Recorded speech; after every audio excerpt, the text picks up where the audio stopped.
പുലരുളി വന്നു ചേരുന്നിതാ, നിഴലല ദൂരമായുന്നിതാ.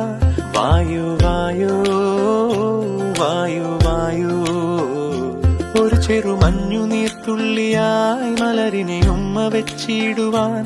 വായു വായോ വായു വായോ, ഇനി മണ്ണിലെ പുതുവർണ്ണങ്ങളിൽ വിരലോടിച്ചു ലാളിച്ചു പൂങ്കാറ്റുപോ. പുലരുളി വന്നു ചേരുന്നിതാ, നിഴലല ദൂരമാ